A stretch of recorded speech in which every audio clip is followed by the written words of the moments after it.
14장. 그녀가 임원 출입문 가까이 이르렀을 때 걸쇠가 딸깍하며 열리는 소리가 들렸다. 그렇다면 그는 진작에 저기 어두운 숲속에 와서 기다리고 있었단 말 아닌가? 그리고 이제 그녀가 오는 걸 본 것이고 말이다. 아주 일찍 왔군. 어둠 속에서 그가 말했다. 아무 일 없이 잘 나올 수 있었소? 아무 어려움도 없었어요. 그녀가 출입문을 지나 들어서자 그는 문을 조용히 닫았다. 그러고는 한 줄기 불빛을 어두운 지면에다 비춰주었는데 꽃들이 어두운 밤중에도 여전히 꽃잎을 벌린 채 창백하게 피어있는 모습이 불빛에 보였다. 두 사람은 서로 떨어진 채 말없이 앞으로 나아갔다. 정말로 오늘 아침 그 모터 의자 때문에 다치지 않았어요? 그녀가 물었다. 그렇소. 정말 괜찮소. 폐렴에 걸리고 나서 몸이 많이 상했나요? 뭐 아무렇지도 않소. 그저 심장이 이전만큼 튼튼하지 못하고 폐 기능이 이전만큼 원활하지 못할 따름이요. 하지만 폐렴을 앓고 나면 다 그런 법이요. 그러니 격렬하게 신체를 움직이는 힘든 일 같은 건 하면 안 되는 거겠군요. 자주야 하면 안 되겠지. 그녀는 분노하여 침묵에 잠긴 채 무겁게 걸음을 옮겼다. 아침에 클리포드가 정오스럽지 않았어요? 그녀가 마침내 물었다. 그가 정오스럽지 않았냐고? 천만에. 그와 같은 사람들을 너무나 많이 겪어봐서 그에 대한 정오감으로 속을 뒤집는 것 같은 쓸데없는 짓을 난 하지 않는다오. 그런 치들은 내가 좋아하는 인간이 아니라는 걸 일찌감치 깨달았고 그래서 난 그런 경우 그냥 상관 않고 지나쳐버린다오. 그런 치들이란 어떤 사람을 말하는 거죠? 아니, 당신이 나보다 더 잘 알 텐데 숙녀 같은 데가 좀 있는 젊은 신사로 불알이 없는 치들 있잖소? 무슨 알이 없다고요? 불알 말이요. 사내의 고아인 불알 있잖소? 이 말을 듣고 그녀는 잠시 생각에 잠기는 듯 했다. 하지만 그런 문제는 아니잖아요. 그녀는 약간 성이 나서 말했다. 남자가 어리석을 때 머리가 없다고 하고 아량이 없이 좀 서러우면 가슴이 없다고 하고 겁쟁이일 때는 배심이 없다고 하잖소. 그러니 남자가 씩씩하니 사내다운 그 기세 같은 것이 전혀 없는 경우 불알이 없다고 하는 거요. 일종의 유순하게 길들여진 사내인 경우에 말이요. 이 말을 듣고 그녀는 다시 생각에 잠겼다. 그러니까 클리포드는 유순하게 길들여진 사람이라는 건가요? 그녀는 물었다. 유순하게 길들여져 있고 거기다가 야비하기도 하지. 누가 그들에게 맞서서 대항할 때 그런 친구들 대부분이 그렇듯이 말이요. 그럼 당신 자신은 유순하게 길들여진 사람이 아니라고 생각하는 건가요? 어느 정도는 그렇소. 어느 정도는 말이요. 문득 그녀는 저만치 멀리서 노란 불빛이 비치는 것을 보았다. 그녀는 가만히 멈추어 섰다. 저기 불빛이 보여요. 그녀는 말했다. 언제나 집에다 등불을 켜두고 나온다오? 그가 대답했다. 그녀는 다시 그의 곁에 나란히 서서 걸어갔다. 하지만 그와 몸이 닿지는 않았으며 자기가 도대체 왜 그와 함께 가고 있는 것인지 의아한 마음이 들기도 했다. 잠가놓았던 문을 그가 열었고 두 사람은 안으로 들어갔다. 그러자 그는 곧바로 문에 빗장을 걸었다. 꼭 무슨 감옥이라도 되는 것 같이 그러는군 하고 그녀는 생각했다. 빨갛게 타고 있는 벽난로 불가의 주전자에서 물이 보글보글 끓고 있었고 식탁 위에는 찻잔들이 놓여 있었다. 그녀는 불가의 나무 안락 의자에 앉았다. 바깥의 싸늘한 기운을 맞으며 온 직후라 따뜻하게 느껴졌다. 신발을 벗을게요. 젖었거든요. 그녀가 말했다. 그녀는 긴 양말을 신은 두 발을 벽난로에 반짝이는 강철 보호망에 올려놓고 앉았다. 그는 식품실로 가서 음식을 가지고 왔다. 빵과 버터 그리고 눌린 소 혓바닥 고기였다. 그녀는 몸이 따뜻해졌다. 그래서 외투를 벗었다. 그는 그것을 받아 문에다 걸었다. 코코아나 홍차 아니면 커피를 좀 들겠소? 그가 물었다. 별로 생각이 없네요. 하고 말하면서 그녀는 식탁을 바라보았다. 하지만 당신이라도 좀 드세요. 아니요. 나도 별로 내키지 않소. 그럼 개한테나 밥을 좀 줘야겠군. 그는 조용하면서도 확고한 발걸음으로 저벅저벅 벽돌 바닥을 걸어가 갈색 대접에다가 개밥을 담았다. 스페니얼 개는 불안스러운 듯이 그를 올려다 보았다. 그래, 이게 네 저녁밥이다. 못 얻어먹을 것처럼 그렇게 바라볼 필요는 없다, 이 녀석아. 그는 말했다. 그는 개밥을 담은 대접을 청개 아래의 깔개 위에 놓아주었다. 그러고는 벽 옆에 붙어있는 의자에 앉아서 각방과 구두를 벗기 시작했다. 개는 밥을 먹는 대신 그에게로 다시 다가와 난처한 듯한 표정으로 그를 올려다보며 앉았다. 그는 천천히 각반의 고리를 풀었다. 개는 조금 더 바짝 다가앉았다. 왜 그러는 거냐 대체? 다른 사람이 있어서 불안한 거냐? 옳지, 너도 암놈이다 이거구나. 가서 저녁이나 먹어 이 녀석아. 그는 개의 머리를 손으로 만져주었다. 그러자 그 암캐는 머리를 옆으로 젖혀 그의 손바닥에 얼굴을 갖다 댔다. 그는 개의 비단처럼 부드러운 긴 귀를 가만히 부드럽게 잡아당겨 주었다. 자, 그가 말했다. 자, 가서 저녁을 먹으라, 어서. 그는 턱을 기울여 깔개 위에 놓인 개 밥그릇을 가리켰다. 그러자 개는 순순히 거리로 가서 먹기 시작했다. 개를 좋아하세요? 코니가 그에게 물었다. 아니요, 정말로 좋아하진 않소. 너무 순하게 길들여져서 주인만 졸졸 따라다니려고 하니까 말이요. 그는 각반을 다 벗고 나서 이제 무거운 구두에 끈을 풀고 있었다. 코니는 벽난로의 불가에서 돌아앉아 있었다. 작은 방은 장식이나 세간이 거의 없이 참으로 휑해 보였다. 하지만 그의 머리 위쪽 벽에 젊은 부부의 확대 사진 하나가 흉하게 걸려 있었다. 남자는 사냥터지기인 것 같고 여자는 젊고 당돌해 보였는데 그의 아내임에 틀림없었다. 저게 당신인가요? 코니는 그에게 물었다. 그는 몸을 비틀어 머리 위쪽의 확대 사진을 쳐다보았다. 그렇소. 결혼하기 바로 직전에 찍은 건데 내가 21살 때요. 그는 무덤덤하게 사진을 쳐다보았다. 마음에 드는 사진인가 보죠? 마음에 든다고? 천만에. 애초부터 마음에 들지 않는 사진이었어. 하지만 저 여자가 마음대로 다 결정해서는 저렇게 갖다 걸어놓은 거요. 그는 다시 몸을 돌려 구두 벗는 일을 계속했다. 마음에 드는 사진이 아니라면 왜 계속 저기다 걸어두고 있는 거죠? 혹시 당신 아내가 갖고 싶을지도 모르잖아요? 그녀가 말했다. 그는 갑자기 빙긋이 웃으며 그녀를 쳐다보았다. 그 여자는 이 집에서 가져갈 만한 건 죄다 실어갔다오. 그가 말했다. 하지만 저것만은 남겨놓고 가더군. 그렇다면 당신은 왜 저걸 그대로 갖고 있는 거죠? 예정을 잊지 못하는 감상적인 이유 때문인가요? 아니요. 난 저걸 쳐다보지도 않는다오. 저기 걸려 있다는 것조차 거의 잊고 있었어. 저 여자하고 처음 이 집에 들어와 산 이래로 그냥 저기 쭉 걸려 있었던 것뿐이요. 그럼 태워버리지 그러세요? 그녀가 말했다. 그는 다시 몸을 비틀어 그 확대 사진을 쳐다보았다. 금박을 입힌 갈색 액자에 끼워진 그 사진은 정말 보기 흉했다. 깨끗이 면도를 한 얼굴에 목깃을 좀 높이 올린 차림을 한 빠릿빠릿해 보이는 젊은 청년과 약간 통통하니 당돌해 보이며 머리를 찢어서 곱슬지게 부풀리고 짙은색 공단 블라우스를 입고 있는 젊은 여자가 사진 속에 있었다. 그래, 그것도 나쁘진 않겠군. 그가 말했다. 구두를 잡아당겨 벗고 나서 그는 슬리퍼를 신었다. 그러고는 의자 위로 올라가 사진을 떼어냈다. 녹색 벽지 위에 창백한 자국이 크게 드러났다. 먼지를 털어봤자 아무 소용없겠군. 사진을 벽에다 기대 놓으면서 그는 말했다. 그는 설거지하는 칸으로 가더니 망치와 못보비를 들고 돌아왔다. 아까 앉아있던 곳에 다시 앉아서 그는 그 커다란 사진틀에서 뒷종이를 찢어낸 다음 뒷판을 고정시키고 있는 못들을 뽑아내기 시작했다. 조용하게 즉시 일에 몰두하는 특유의 태도로 그는 손을 놀렸다. 곧 그는 못을 다 뽑아내었다. 그러고 나서 그는 뒷판을 뜯어낸 다음 마침내 흰색의 빳빳한 바탕종이에 붙여진 채로 사진을 끄집어냈다. 그는 재미있다는 표정으로 사진을 바라보았다. 여기 젊은 부목사 같은 내 옛모습과 난폭한 왈패 같은 그 여자의 옛모습이 그대로 보이는군. 그가 말했다. 깔끔 뜨는 새님하고 난폭한 왈패의 결합이었던 셈이지. 어디 좀 봐요. 코니가 말했다. 그는 과연 아주 깨끗하게 면도를 한 얼굴에 아주 멀끔한 모습이어서 20년 전 그 깔끔했던 청년들의 모습을 그대로 보이고 있었다. 그러나 사진에서조차 그의 눈은 빠릿빠릿하고 대담한 시선을 띠고 있었다. 그리고 그 여자는 비록 턱뼈가 좀 투박하니 묵직해 보였지만 완전히 난폭한 왈패는 아니듯 했다. 사람의 마음을 끄는 구석도 어딘지 좀 있었다. 이런 것들은 남겨두질 말아야 해요. 코니가 말했다. 남겨두지 말아야 한다니. 이런 것들은 아예 처음부터 만들지를 말아야 하는 거요. 그는 판지로 된 그 사진을 바탕종이에 붙어 있는 채로 무릎 위에 올려놓고 꺾어 찢었다. 그러고는 적당히 조각조각 찢어내자 벽난로 불 속에다 던져버렸다. 하지만 이런 걸 넣으면 불길이 나빠지고 말 텐데 그는 말했다.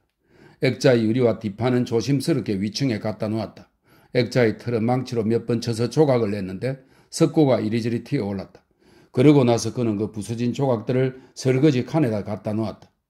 저건 내일 태우기로 합시다. 그는 말했다. 석고가 너무 많이 붙어 있으니까 말이요. 바닥을 깨끗이 치운 뒤 그는 의자에 앉았다. 아내를 사랑했었나요? 그녀가 그에게 물었다. 사랑했었냐고? 그가 되물었다. 당신은 클리포드 경을 사랑했어? 그러나 그녀는 그가 어물쩍 말을 피하게 놔두지 않을 작정이었다. 당신 먼저 말해보세요. 아내를 좋아했어요? 그녀는 우기듯 물었다. 좋아했냐고? 그는 싱긋 미소를 지었다. 혹시 지금도 당신은 그녀를 좋아하고 있을지 모르죠? 그녀가 말했다. 뭐 내가 말이요? 그의 두 눈이 크게 떠졌다. 천만에 그 여자는 생각만 해도 견딜 수 없을 정도요. 그는 조용히 말했다.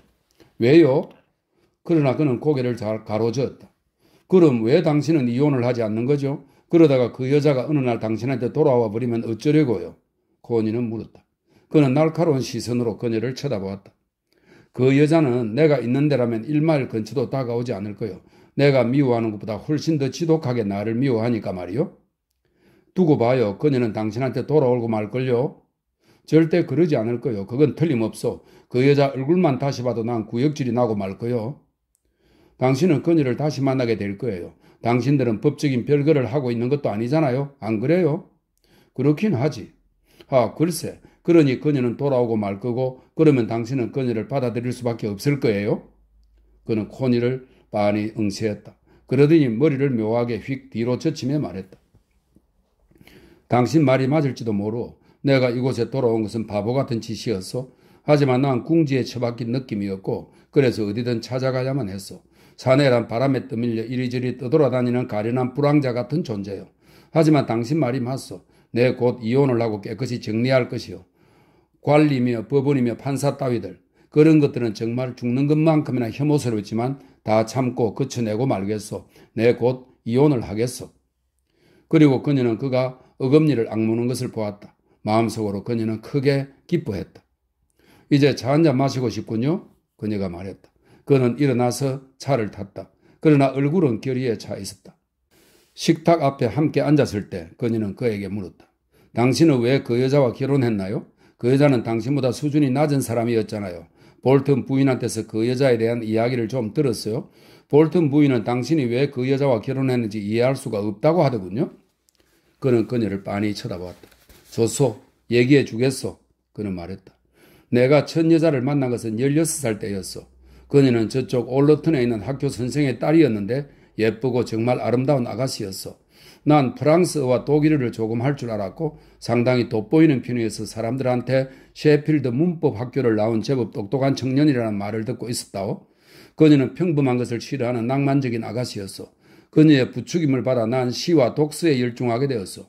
어느 의미에서든 그녀가 나를 어른으로 만든 셈이기도 하지. 나는 그녀를 위해 맹렬히 독서와 사색을 하였어. 그때 난 버틀리 관청의 사무원이었는데 야비고 창백한 얼굴을 한 채 책에서 읽은 것들을 온통 주워 섬기며 떠버려 대는 인물이었다오. 나와 그녀는 세상의 모든 것에 대해 이야기를 나누었어. 모든 것에 대해서 말이요. 페르세폴리스나 통북투 같은 곳에 대해서까지 이야기를 나누었다오. 이 페르세폴리스는 고대 페르시아의 수도입니다. 그리고 통북투는 아프리카 서부 말리의 한 도시입니다. 둘 다 멀리 떨어진 곳이라는 의미로 쓰이기도 했다고 하네요. 페르세폴리스나 통북투 같은 곳에 대해서까지 이야기를 나누었다오. 우리는 이 근방의 10개 고을에서 문학적 교양이 가장 높은 한 쌍이었어요. 나는 열광적으로 정말 열광적으로 그녀에게 찌끄러대곤 했다오. 그저 도취되어 내 자신의 존재를 잊을 정도였어. 그리고 그녀는 날 흠모했어. 하지만 뜻밖의 암초는 성이었어. 그녀에게는 어찌된 건지 그런 욕망이 전혀 없었어. 분명 그녀는 흔히 있으리라고 여겨지는 신체의 그 부분에 그런 것을 느끼지 못하는 거였어. 나는 점차 수척해지면서 이성을 잃어갔다오. 그러다가 마침내 나는 우리가 연인 사이가 되어야 한다고 말했어. 보통 그렇듯이 난 그녀를 설득해 내 말에 동의하게 했어. 그래서 그녀는 나를 받아들였어. 나는 흥분해서 좋아했다오. 하지만 그녀에게는 그걸 원하는 마음이 전혀 없었어. 그저 그녀에게는 그런 마음이 없었던 것이요. 그녀는 나를 흠모했고 내가 그녀와 이야기를 나누거나 입을 맞추는 것은 좋아했어. 그런 면에서는 나에 대한 열정이 그녀에게도 있었어. 하지만 그 이상의 다른 것은 그녀는 그야말로 원하지를 않았어. 그런 여자들이 세상에는 상당히 많다오. 그런데 내가 원했던 것은 바로 그 다른 것이었어. 그래서 우리는 헤어지고 말았어. 나는 무정하게 굴다가 그녀를 떠나버렸던 것이요. 그런 뒤 나는 또 다른 아가씨를 알게 되었는데 유부남과 놀아나서 그 남자의 정신을 거의 완전히 빼놓았다는 추문이 있는 여선생이었어. 그녀는 살길이 하얗고 부드럽고 다감한 유형의 여자로 나보다 연상이었고 바이올린을 연주했어. 그런데 이 여자가 또 악마같이 끔찍했다고. 사랑에 대해서라면 그녀는 뭐든지 다 좋아했지만 성관계만은 예외였다. 바짝 달라붙어서 애무하고 온갖 방법을 다 써서 품 안으로 파고 들어오곤 했는데 그러면서도 막상 성관계 그 자체를 요구하면 곧바로 그저 이를 갈아대면서 정오의 도끼를 뿜어내는 것이었어. 나는 그녀에게 성관계를 강하게 요구했고 그러자 그녀는 그저 정오감으로 가득 차 나를 얼어붙게만 할 뿐이었어. 그래서 나는 다시금 좌절하고 말았어. 그 모든 것이 정말 혐오스러웠어. 나를 원하고 또 그것도 원하는 여자를 난 간절히 바랐어. 그때 버사쿠체가 나타났어. 그녀는 내가 어렸을 때 바로 이웃집에 살았다고. 그래서 난 그녀의 집안을 잘 알고 있었지. 그들은 평범한 사람들이었어. 그런데 버사는 버밍엄 어딘가에 가서 떨어져 살았어. 그녀 말로는 귀부인의 말동무로 가 있었다고 하지만 다른 사람들 말로는 호텔의 여급 비슷한 걸 했다고 하더군. 어쨌든 조금 전에 말한 그 다른 여자한테 내가 아주 지긋지긋할 정도로 는드리가 나 있던 무렵, 그러니까 내가 21살이었을 때인데 버사가 돌아온 것이었어. 그녀는 점점 빼며 우아한 태도를 하고 세련된 옷차림에다 일종의 발랄한 젊음의 기운을 발산하고 있었어. 그것은 이따금 여자에게서, 말하자면 창녀 같은 여자에게서 보게 되는 일종의 화려한 관능의 기운이었어. 글쎄, 그 당시 나는 살인이라도 저지를 것 같은 상태였어. 버틀리의 직장도 때려치웠는데 잡초처럼 어울리지 않는 주제를 한 채 거기서 사무원 일을 하고 있다는 생각이 들었기 때문이요. 그래서 나는 대부실로 돌아와 대장쟁이 십장 노릇을 하며 지냈어. 주로 말 편자 만드는 일을 했다오. 그건 원래 우리 아버지의 직업이었는데 난 아버지 곁에서 늘 그 일을 구경하며 자랐어. 말을 다루는 건 내가 좋아하는 일이었고 그래서 난 그 일을 자연스럽게 익혔다오. 그래야 나는 소위 훌륭하게 말하는 것, 즉 점잖은 영어로 이야기하는 것을 그만두고는 사투리를 쓰는 말씨로 돌아갔어. 여전히 집에서 책을 읽기는 했지만 난 대장장이 일을 하며 조랑말이 끄는 일용 경마차도 한 대 가지고서 재물을 만난 고기처럼 뽐내며 살았다오. 그 무렵 아버지는 나한테 300파운드를 유산으로 남기고 돌아가셨어. 그래서 난 버사와 사귀기 시작했는데 그녀가 평범한 여자여서 난 기뻤어. 나는 그녀가 평범한 여자이기를 원했어. 그리고 나 자신도 평범해지고 싶었어. 그래야 나는 그녀와 결혼했고 그녀는 그리 나쁘진 않았어. 과거의 그 순수하다는 다른 여자들은 나한테서 불알 달린 사내의 면모를 완전히 몰아내다시피 했지만 그 여자는 그 점에 있어서 아무 문제가 없었던 거요. 그녀는 날 원했고 그것을 꺼리지도 않았어. 난 아주 기뻤어. 그건 바로 내가 원하는 것이었기 때문이요. 즉 내가 자신과 섹스해주기를 원하는 여자를 찾은 것이었어. 그래서 난 그녀와 신나게 섹스를 나누었어. 그런데 내가 그것을 그렇게 즐거워하자 그리고 가끔씩 침대에 누워있는 그녀에게 아침 식사를 갖다 주고 나자 그녀는 나를 경멸하기 시작하는 것 같았어. 그녀는 집안일을 아무렇게나 내버려 두는 듯 하더니 저녁에 내가 일을 마치고 돌아왔을 때 식사조차 제대로 차려주지 않았고 그래서 내가 뭐라고 한마디라도 하면 냅다 소리치며 덤벼드는 것이었어.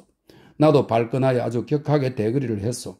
그녀는 나에게 컵을 집어던졌고 나는 그녀의 목덜미를 붙잡아 숨이 끊어져라 하고 쥐어 비틀었어. 뭐 그런 식이었어. 하지만 그녀는 오만하게 나를 대했어. 그리고 그게 심해져 내가 자기를 원할 때 결코 나를 받아들이려고 하지 않았어. 결코 말이요. 항상 나를 거부하며 무정하게 굴었어. 그러다가 내가 완전히 거부당해 그녀를 원하는 마음이 없어지게 되면 그때 가서는 여보야 당신아 하며 온갖 아양을 떨면서 나를 유혹하는 것이었어. 그러면 나는 항상 응하고 말았어. 하지만 내가 그녀에게 들어갔을 때 그녀는 결코 나하고 함께 절정에 오르지 않았어. 결코 그렇게 하지 않았어. 그녀는 그저 기다리곤 했어. 내가 반 시간 동안이나 버티기도 했지만 그러면 그녀는 더 오래 버티는 것이었어. 그러다가 내가 마침내 절정에 올라 정말로 일을 끝내고 나면 그제서야 그녀는 자기 자신을 위해 몸을 움직이기 시작했고 그러면 나는 그녀가 혼자 절정에 도달할 때까지 그녀의 몸 안에 머물러 있어야 했어.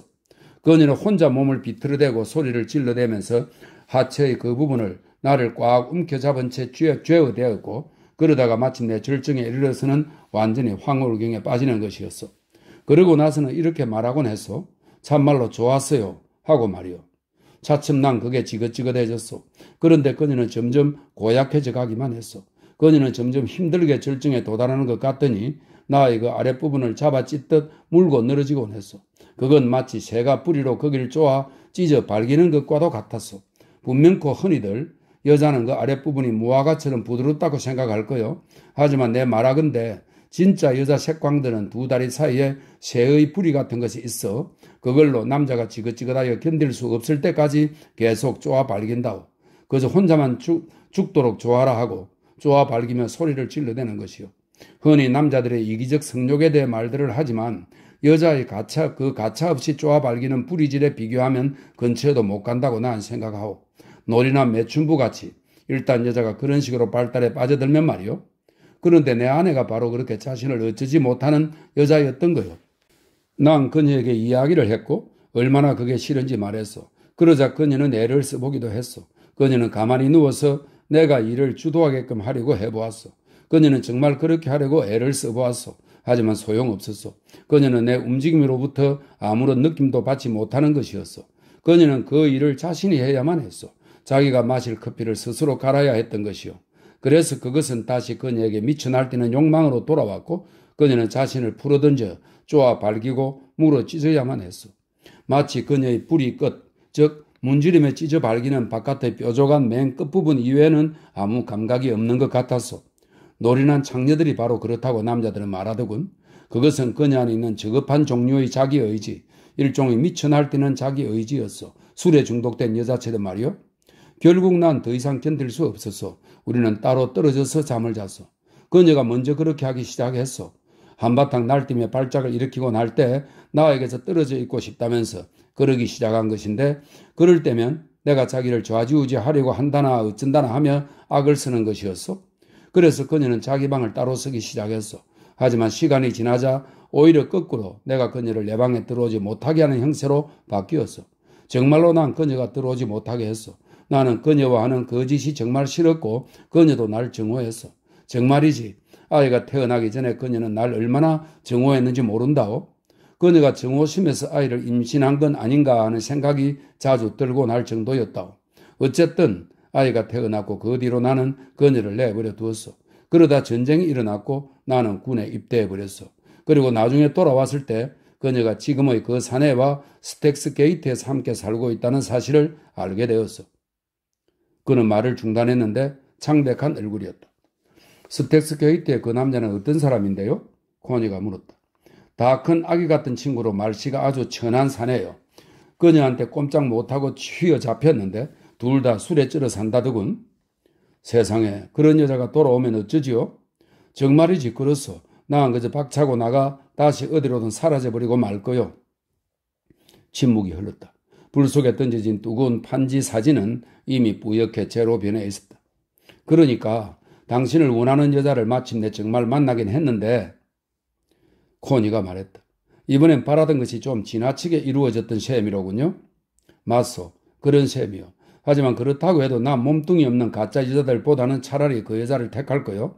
내 젊은 시절의 그 창백한 여자나 도끼를 향내로 뿜는 그 백합 같은 여자나 그 밖의 다른 여자들보다는 말이요. 그 밖의 다른 여자들은 어땠는데요? 코니가 물었다. 다른 여자들은 어땠냐고?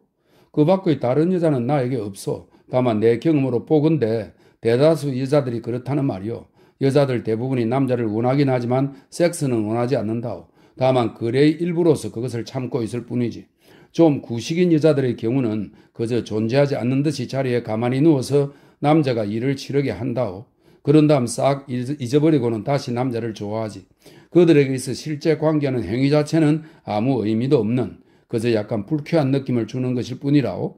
그리고 대부분의 남자들은 그것으로 만족하지. 난 그럴 수 없지만 말이요. 그런데 그런 여자들 가운데 좀 약은 여자들은 그렇지 않은 채 하기도 한다오. 그들은 열정에 사로잡혀 짜릿한 쾌감을 느끼는 채 하지. 하지만 그건 다 거짓 꾸밈일 뿐이라고. 그런 척 가장하고 있는 것뿐이지. 한편 모든 걸 다 좋아하는 여자들이 있는데 그들은 온갖 종류의 촉감이나 포옹, 절정 등을 자연스러운 것만 제외하고는 무엇든지 다 좋아한다오. 그들은 항상 남자로 하여금 잘못된 시점에, 즉 절정의 순간 마땅히 도달해 있어야 하는 그 유일한 지점에 남자가 도달해 있지 않을 때 꼭 절정에 오르게 한다오. 다음으로는 고약한 종류의 여자들이 있는데 그들은 내 아내처럼 남자에 의해서는 도대체 절정에 오를 수가 없어서 자기네 스스로 절정에 올라야 한다. 그들은 행위를 적극적으로 주도하고 싶어 하지. 다음으로 또 내면적으로 죽어버린 여자들이 있는데 그들은 그저 죽어 있을 뿐이며 자신들도 그걸 알고 있다오. 그 다음으로 남자가 정말로 절정에 이르기 전에 남자를 밖으로 밀어내 버리고는 혼자 계속 허리를 비틀어대다가 남자의 넓적다리를 문지르며 절정에 이르는 여자들이 있어. 하지만 그런 여자들은 대개 레즈비언적인 유형이라고. 의식적이건 무의식적이건 여자들에게 레즈비언적인 성격이 얼마나 많은지 놀라울 정도요. 내 보기에 여자들은 거의 모두가 레즈비언적인 성향을 지니고 있는 것 같소. 그런데 그게 당신 비위에 거슬리는가 보군요? 코니가 물었다. 그런 여자들을 죽이고 싶을 정도라고. 진짜로 레즈비언을 만날 때면 나는 마음속으로 정말 끔찍하게 울부짖으면서 그 여자를 죽이고 싶은 심정이 된다오. 그러면 어떻게 하나요? 그저 할 수 있는 한 빨리 떠나가 버리는 거요. 그런데 당신은 레즈비언을 남자 동성애자보다 더 나쁘게 여기나요? 내 개인적으로는 그렇소. 왜냐하면 난 그런 여자들로 인해 더 많은 고통을 받았기 때문이요. 이론상으로는 잘 모르겠소. 하지만 레즈비언 성향의 여자를 실제로 만나면 그녀가 자신이 레즈비언이라는 것을 알고 있든 없든 난 화가 치밀어 오른다오. 그렇소. 정말 그렇소. 하지만 어쨌든 난 어떤 여자와도 더 이상 아무 관계도 갖고 싶지 않았어. 그저 나 혼자 떨어져 살고 싶었어. 내 개인적 자유와 품위를 지키면서 말이요. 그의 얼굴은 창백해 보였고 이마에는 우수가 어려 있었다. 그럼 당신은 내가 나타났을 때 싫었나요? 싫기도 했고 기쁘기도 했어. 그럼 지금은요? 바깥 세상의 것들을 생각하면 괴로운 마음이요. 그 모든 복잡한 문제들을 비롯하여 맞붙어 싸워야 할 불쾌한 일들이 조만간 닥쳐올 것을 생각하면 말이요. 그럴 때면 피가 식어 가라앉고 맥이 빠지며 우울해진다오. 하지만 피가 끓어오를 때는 기뻐진다오. 심지어 승리감에 찬 기분이 떠오르기까지 하지. 난 정말 환멸로 가득 차 비통해하던 중이었어. 진정한 섹스란 전혀 남아있지 않다고. 즉 정말로 남자와 함께 자연스럽게 절정에 이르는 여자란 한 사람도 없다고 여기고 있었던 거요. 흑인 여자들은 예외겠지만 뭐 글쎄 우리는 백인 남자고 흑인 여자들은 진흙처럼 좀 지저분한 존재다라고 생각하면서 말이요. 그래 지금은 내가 있어서 기쁜가요? 그녀는 물었다. 그렇소. 나머지 일들을 잊을 수 있을 때는 말이요. 나머지 일들을 잊을 수 없을 때는 식탁 밑으로 기어들어가 죽고만 싶은 심정이라고. 왜 식탁 밑으로 들어가겠다는 거죠? 왜 식탁 밑이냐고? 그는 웃으며 말했다. 글쎄 뭐 숨으려는 거겠지 귀염둥이 아가씨. 당신은 여자에 대한 경험이 아주 끔찍했던 것 같군요. 그녀가 말했다.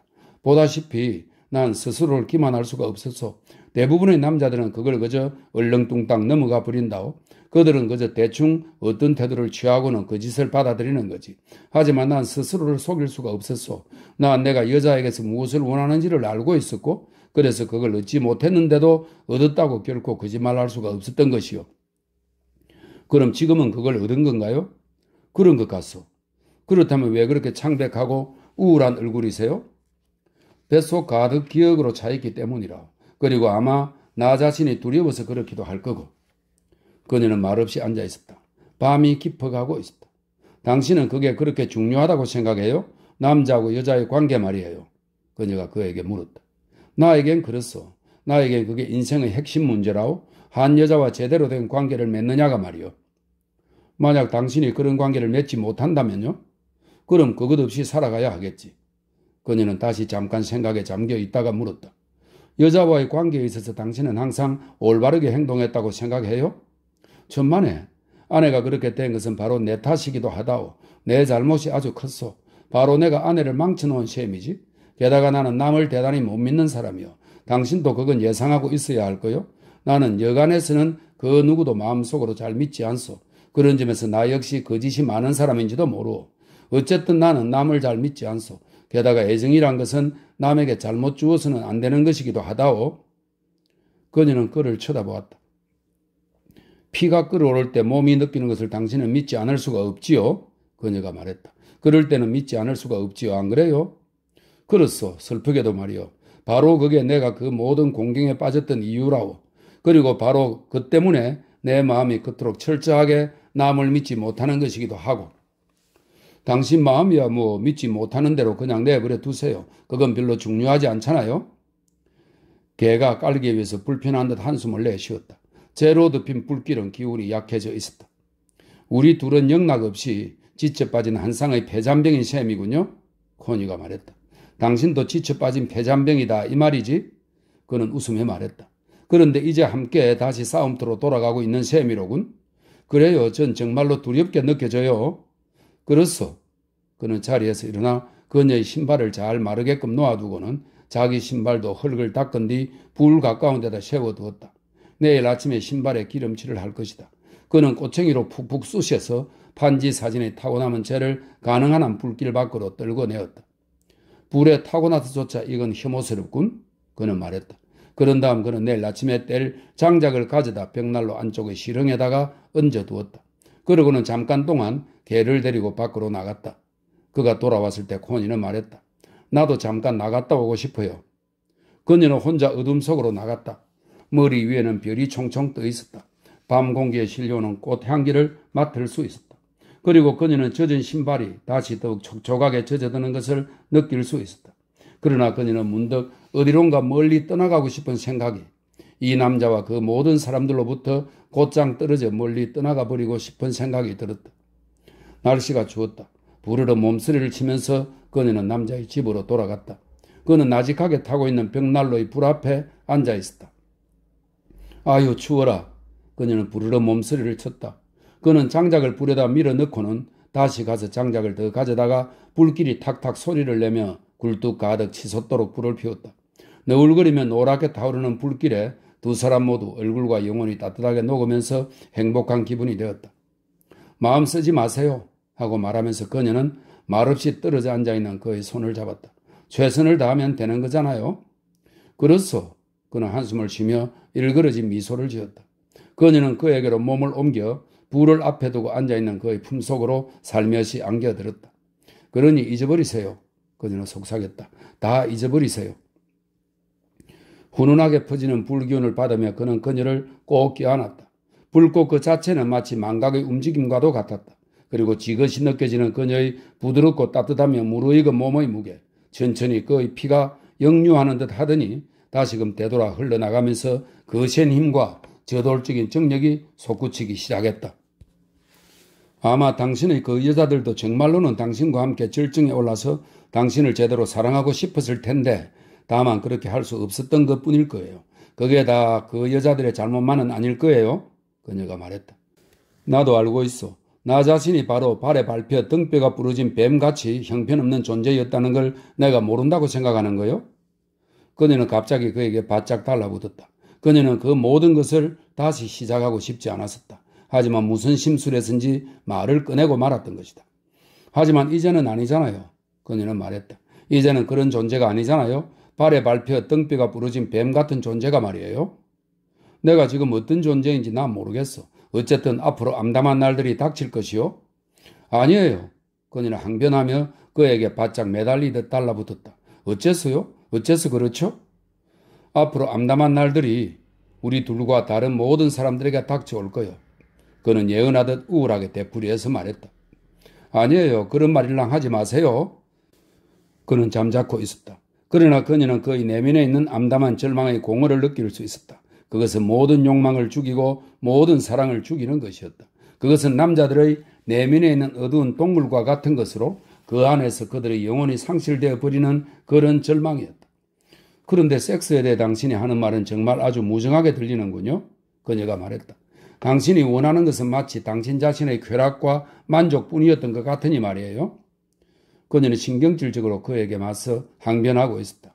아니요. 그가 말했다. 나는 한 여자에게서 즐거움과 만족을 얻고 싶었던 것이고 또 그것을 결코 얻지 못했던 것이요.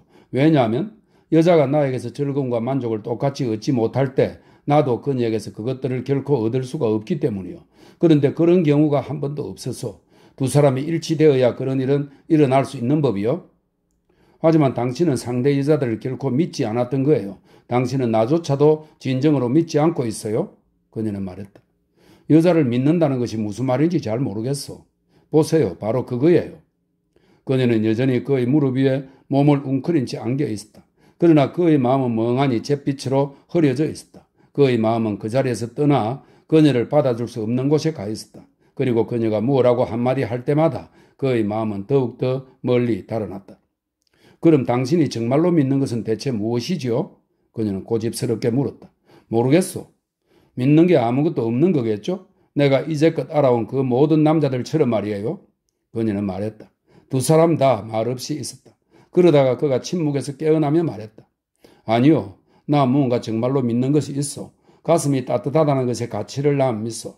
특히 사랑에 있어서 따뜻한 가슴이 되는 것, 즉 따뜻한 가슴으로 성행위를 하는 것을 난 믿어. 남자가 따뜻한 가슴으로 성행위를 하고 여자가 따뜻한 가슴으로 그것을 받아들인다면 세상의 모든 것이 다 잘 되리라고 난 믿고 있어. 차디찬 가슴으로 하는 그 모든 성행위야말로 바로 백치 같은 어리석음과 죽음을 낳는 근원인 것이요. 하지만 당신은 차디찬 가슴으로 나와 성행위를 하진 않잖아요? 그녀가 항변하며 말했다. 지금은 당신하고 성행위를 하고 싶은 마음이 전혀 없어. 지금 이 가슴은 바로 차디찬 감자만큼이나 차갑게 식어 있어. 오, 그래요? 놀리는 듯이 그에게 입을 맞추면서 그녀는 말했다. 그럼 우리 그것들을 살짝 튀겨서 먹어요. 그는 웃음을 터뜨렸다. 그리고는 똑바로 몸을 세워 앉았다. 내 말은 정말이요. 그가 말했다. 한 조각의 따뜻한 가슴만 얻을 수 있다면 정말 뭐든지 줄 수 있을 거요.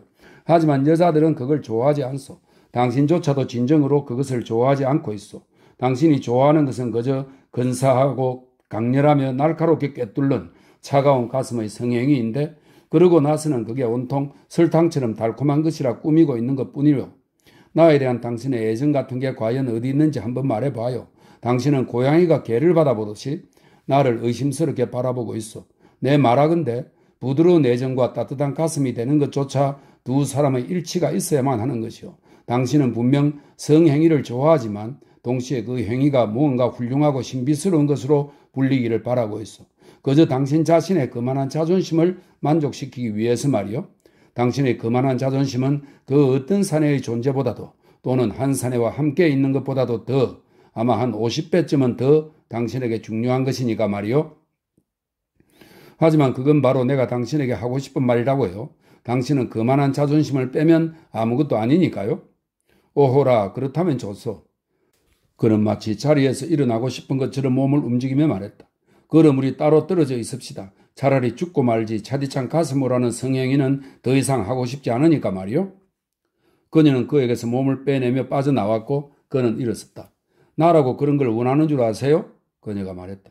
원하지 않기를 바랄 뿐이요. 그는 대답했다. 하지만 어쨌든 당신은 침대로 가서 자도록 하오. 난 여기 아래에서 잘 테니까. 그녀는 그를 쳐다보았다. 그의 얼굴은 창백했고 이마는 침울한 표정이었으며 움츠러든 마음은 추운 북극만큼이나 멀리 달아나 버린 것 같았다. 남자들이란 모두 똑같았다. 아침까지는 집에 돌아갈 수 없어요. 그녀는 말했다. 물론 그렇소. 그러니 위층으로 올라가 잠자리에 들라는 말이요. 벌써 1시 15분 전이요. 정말이지 그렇게는 하고 싶지 않아요. 그녀는 말했다. 그는 방을 건너가더니 구두를 집어들었다. 그럼 내가 나가겠소? 그는 구두를 신기 시작했다. 그녀는 그를 빤히 쳐다보고 있었다. 잠깐만요. 그녀는 더듬거리듯 말했다. 잠깐만요. 우리 둘 사이가 도대체 어떻게 된 거지요? 그는 몸을 구부린 채 구두끈을 메고 있었는데 아무 대답도 하지 않았다. 몇 순간이 그대로 지나갔다. 갑자기 눈앞이 아득해지며 실신할 것 같은 느낌이 그녀를 덮쳤다. 그녀는 모든 의식이 꺼져 없어져 버리는 듯 하더니 눈을 크게 뜬 채로 미지의 10년 후부터 그를 멍하니 바라보면서 더 이상 아무것도 의식하지 못한 채 그 자리에 우뚝 서 있었다. 이상하게 조용한 느낌에 문득 그는 고개를 들고 쳐다보았다. 그녀가 눈을 크게 뜬 채 의식을 잃고 있는 것이 보였다. 마치 바람에 휙 밀쳐진 것처럼 그는 벌떡 일어나 한쪽 발에만 구두를 신은 채로 절름거리며 그녀에게로 뛰어갔다. 그러고는 두 팔로 그녀를 붙들어 몸에 꽉 누르며 껴안았다. 어떤 아픔이 그의 몸을 관통하는 듯 느껴졌다. 그러고는 그 자리에 그는 그녀를 껴안고 그녀는 그에게 안긴 채 그대로 서 있었다. 그러더니 문득 그의 두 손이 맹목적으로 아래로 뻗어내리며 그녀의 몸을 더듬기 시작했다. 옷 속을 더듬어 매끄럽고 따뜻한 그녀의 몸이 있는 곳으로 파고 들어갔다. 오, 내 사랑. 그는 중얼거리듯 말했다. 내 귀여운 사랑. 우리 싸우지 맙시다. 절대 싸우지 맙시다. 난 그대를 사랑하오. 그리고 정말 그대를 사랑스럽게 만지고 싶다오.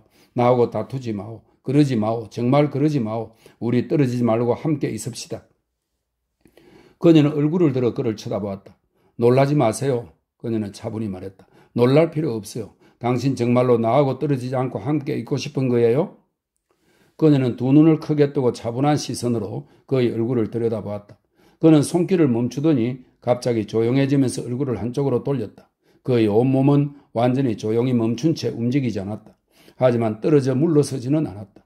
그러다가 그는 다시 고개를 들고는 그녀의 두 눈을 들여다보면서 특유의 그 묘한 미소를 살짝 지어 보였다. 그의 감정은 가라앉아 있었다. 그렇소, 그는 말했다. 맹세컨대 우리 떨어지지 말고 함께 있읍시다. 정말이세요? 두 눈에 눈물이 가득 고인 채 그녀는 물었다. 그게 정말이요? 가슴과 배와 뒤까지 말이요? 그는 여전히 희미한 미소를 띤 채 그녀를 내려다보고 있었는데 눈가에는 빈정대는 기미가 스쳤고 비통한 빛이 어려 있기도 했다. 그녀는 소리 없이 울고 있었다. 그는 그녀와 함께 누웠다. 그러고는 벽난로 앞에 깔개 위 바로 그 자리에서 그녀의 몸 안으로 들어갔다. 그렇게 해서 두 사람은 어느 정도 평정을 되찾았다. 그런 다음 그들은 재빨리 침대로 갔다. 방 안 공기도 싸늘해지고 서로 다투느라 피곤했기 때문이다. 그녀는 그에게로 바싹부터 안겼는데 자신의 존재가 작아지면서 감싸이는 듯한 느낌이었다. 두 사람 다 이내 잠이 들었다. 한 사람처럼 똑같이 깊은 잠에 빠져들었다. 그렇게 그들은 누워 꼼짝하지 않은 채 해가 수비로 떠올라 날이 밝기 시작할 때까지 잤다. 그러다가 그가 먼저 깨어 환하게 밝아오는 빛을 보았다. 커튼은 쳐져 있었다. 그는 검은 지바퀴와 개똥 지바퀴들이 숲속에서 큰 소리로 요란하게 우는 소리에 귀를 기울였다. 그가 일어나는 시각인 5시 반쯤 되어 눈부신 아침이 밝아오고 있을 터였다. 그는 정말 잠을 푹 잤다. 참으로 상쾌하게 맞는 새 아침이었다. 여자는 아직 몸을 동그랗게 웅크린 채 부드러운 모습으로 잠들어 있었다. 그는 손으로 그녀의 몸을 어루만지듯 쓰다듬었다. 그러자 그녀는 파란 눈을 놀란 듯이 뜨더니 무심코 미소를 지으며 그의 얼굴을 들여다보았다. 일어났군요. 그녀는 그에게 말했다. 그는 그녀의 눈을 들여다보았다. 그리고 미소를 지으며 그녀에게 입을 맞추었다. 갑자기 그녀가 벌떡 일어나 앉았다. 어머나, 내가 여기 있다니. 그녀는 말했다. 그녀는 방 안을 둘러보았다. 벽을 하얗게 칠하고 천장이 경사진 자그마한 침실로서 박공 창문에는 하얀 커튼이 쳐져 있었다. 방에는 노란 칠을 한 조그만 서랍장과 의자 하나, 그리고 그녀가 그와 함께 잠을 잔 자그마한 하얀 침대 외에는 아무 장식이나 세간이 없었다. 어쩜 우리가 여기 이렇게 함께 있다니? 그녀는 그를 내려다보면서 말했다. 그는 누운 채 그녀를 지켜보면서 얇은 잠옷 속에 그녀의 양 젖가슴을 손가락으로 어루만졌다. 따뜻하고 편안하게 가라앉은 마음일 때 그는 젊고 잘생겨 보였다. 그의 시선도 여느 때와는 달리 아주 따뜻했다. 그녀 역시 한 송이 꽃처럼 싱싱하고 젊어 보였다. 이걸 벗기고 싶소. 그렇게 말하면서 그는 그녀의 얇은 고급 면 잠옷을 그녀의 머리 위로 잡아 올려 벗겼다. 그러자 침대 위에 앉아있는 그대로 그녀의 양 어깨와 황금빛이 살짝 도는 약간 긴 두 젖가슴이 드러났다. 그는 그녀의 젖가슴을 종처럼 부드럽게 흔들어보며 좋아했다. 당신도 잠옷을 벗어요. 그녀가 말했다. 아니, 실소. 안 돼요. 벗어요. 그녀는 명령하듯 말했다. 그러자 그는 낡은 무명 잠옷 윗도리를 벗었고 바지도 벗어내렸다. 손과 손목 그리고 얼굴과 목을 빼고는 온통 우유처럼 하얀 호리호리하니 근육이 잘 발달된 그의 몸이 나타났다. 코니에게 그는 다시금 갑자기 찌르는 듯이 아름다운 존재로 보였다. 지난날의 그 오후 그가 몸을 씻는 모습을 그녀가 보았던 때처럼 그랬다. 황금빛 햇살이 창문의 하얀 커튼에 와닿았다. 그녀는 햇살이 안으로 들어오고 싶어 한다고 느꼈다. 아, 저 커튼 좀 걷어요. 새들도 그렇게라고 노래하고 있네요. 햇살이 들어오게 해요. 그녀는 말했다. 그는 하얗고 야윈 알몸으로 미끄러지듯 침대에서 빠져나가 그녀에게 등을 보인 채 창문으로 다가서서는 약간 구부정한 자세로 커튼을 걷었는데 그러고 나더니 한순간 밖을 내다보며 서 있었다. 하얀 그의 등은 훌륭하게 잘 빠진 모습이었고 자그마한 궁둥이는 극히 섬세하고 우아한 남자다움을 지니고 있어 아름다웠으며 목덜미는 발그레하니 섬세하면서도 튼튼해 보였다. 어떤 내적인 힘이, 즉 외적인 것이 아닌 어떤 힘이 그 섬세하고 훌륭한 육체에 깃들어 있었다. 당신은 정말 아름답군요. 그녀가 말했다. 참으로 깨끗하고 훌륭한 몸이에요. 이리 오세요. 그녀는 두 팔을 벌려 내밀었다. 그는 그녀에게로 돌아서기가 부끄러웠다. 발기된 알몸 때문이었다. 그는 바닥에서 셔츠를 집어들어 몸에다 대고서 그녀에게로 돌아왔다. 안 돼요. 늘어뜨려진 젖가슴께로부터 날씬하고 아름다운 두 팔을 내민 채 그녀는 말했다. 당신 몸을 보여줘요. 그는 셔츠를 떨어뜨리고는 그녀를 바라보면서 가만히 서 있었다. 그는 저 멀리서 7시를 알리는 스택스 게이트의 기적 소리를 들었다. 월요일 아침이었다. 그는 약간 몸서리를 썼다. 그러고는 얼굴을 그녀의 젖가슴 사이에 파묻은 채 그 부드러운 유방을 양쪽 귀를 막아 소리가 안 들리게 했다. 그녀는 기적 소리조차 듣지 못했다. 그녀는 영혼이 투명하게 씻긴 채 완전히 고요하게 누워있었다. 일어나야 하지 않겠소? 그가 나직하게 말했다. 몇 시죠? 그녀가 흐릿한 목소리로 물었다. 조금 전에 7시 기적이 울렸어. 일어나야겠군요. 그녀는 늘 그렇듯이 바깥 세상으로부터 받는 강요에 화가 나 있었다. 그는 일어나 앉아 멍하니 창밖을 내다보았다. 날 사랑하죠? 그렇죠? 그녀가 조용히 물었다. 그런 줄 다 알고 있는 거지 않소? 무엇 때문에 묻는 거요? 그는 약간 짜증스러운 듯이 대답했다. 당신이 날 붙잡고 놓아주지 않았으면 좋겠어요. 그녀는 말했다. 그의 눈은 따뜻하고 부드러운 어두움으로 가득 차 아무것도 생각할 수 없는 듯 보였다. 언제? 지금 말이요? 지금 당신의 가슴 속에다가요. 그리고 나서 난 곧 당신에게로 와서 언제까지나 같이 살고 싶어요. 그는 고개를 떨구고 아무 생각도 할 수 없는 채 알몸으로 침대 위에 그대로 앉아 있었다. 당신은 그걸 바라지 않나요? 그녀가 물었다. 물론 바라오. 그가 말했다. 그러더니 여전히 부드럽지만 또 다른 의식의 불꽃으로 어두워져서 그의 잠든 것과 같이 보이는 시선으로 그는 그녀를 바라보았다. 지금은 묻지 마오. 그가 말했다. 날 이대로 내버려 주오. 난 그댈 좋아하오. 거기 누워 있을 때의 그대를 난 사랑하오. 여자가 섹스에 깊이 몰두할 수 있고 X가 좋으면 그런 여자는 사랑스러운 존재요. 난 그대를, 그대의 다리를, 그대의 모습을, 그리고 그대의 여자다움을 사랑하오. 그대의 여자다움을 진정 사랑하오. 난 당신을 내 불알과 가슴으로 사랑하오. 하지만 지금은 묻지 마오. 나로 하여금 말로 표현하게 하지 마오. 할 수 있는 동안 현재의 내 모습 그대로 있게 내버려 둬줘. 나중에 무엇든지 물어도 좋소. 다만 지금은 날 그냥 내버려 둬줘. 이대로 내버려 두어줘. 그러고는 부드럽게 그녀의 봉긋한 비너스의 둔덕 위에 손을 갖다 대고는 갈색의 부드러운 처녀털을 쓰다듬었는데 그 자신은 가만히 알몸으로 침대 위에 앉아 그의 부처처럼 미동도 하지 않은 얼굴로 멍하니 있었다. 꼼짝도 하지 않은 채 다른 의식에 보이지 않는 불길 속에 휩싸여 그는 그녀의 몸에 손을 대고 앉아서는 의식이 다시 평상으로 돌아서기를 기다렸다. 잠시 후 그는 손을 뻗어 셔츠를 집어입고는 말없이 나머지 옷을 재빨리 갖추어 입었다. 그러고는 한 송이 디종의 영광처럼 희미한 황금빛을 띤 채 알몸으로 침대 위에 가만히 누워있는 그녀를 한번 바라본 뒤 방에서 나갔다. 아래층에서 곧 그가 문 여는 소리가 들려왔다. 하지만 여전히 그녀는 생각에 깊이 잠긴 채 누워있었다. 떠나가기가 그의 처치와 기운을 벗어나 떠나가기가 몹시 힘들었다. 그가 계단 아래 끝에서 불렀다. 7시 반이요. 그녀는 한숨을 내쉬었다. 그러고는 침대에서 빠져나왔다. 텅 빈 작은 방이다. 조그만 서랍장과 자그마한 침대 외에 아무것도 없었다. 그러나 마룻바닥은 깨끗하게 닦여 있었다.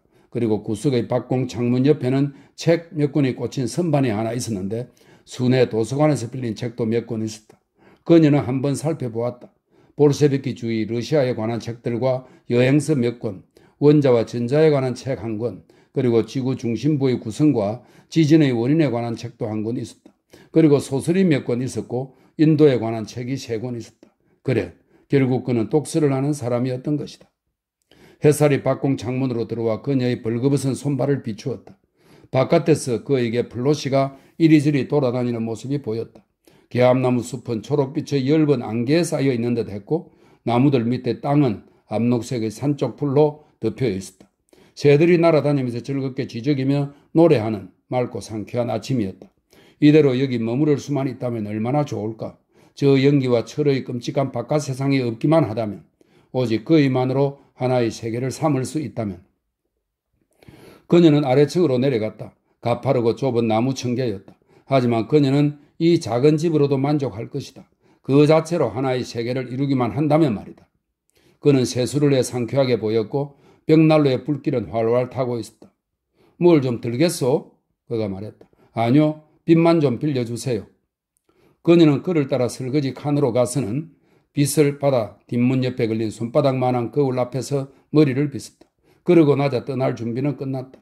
그녀는 자그마한 앞들에 서서 이슬해진 꽃들을 바라보았다. 회색빛 화단의 페랭이 꽃들은 이미 봉우리가 맺혀 있었다. 세상의 다른 것들을 모두 사라져 없어지게 만들고 당신과 함께 여기 살고 싶어요. 그녀는 말했다. 세상은 없어지지 않을 거요. 그가 말했다. 그들은 그 아무 말 없이 이스라엘 젖은 아름다운 숲속을 걸어갔다. 그러나 그들은 자신들만의 세계 속에 함께 있었다. 라그비로 돌아가는 것은 그녀에게 고통스러운 일이었다. 곧 돌아와서 당신과 완전히 함께 살고 싶어요. 그와 헤어질 때 그녀는 말했다. 그는 대답 없이 그저 빙긋 미소를 지어 보였다. 그녀는 조용히 누구의 눈에도 띄지 않고 집으로 돌아왔다. 그리고 자신의 방으로 올라갔다.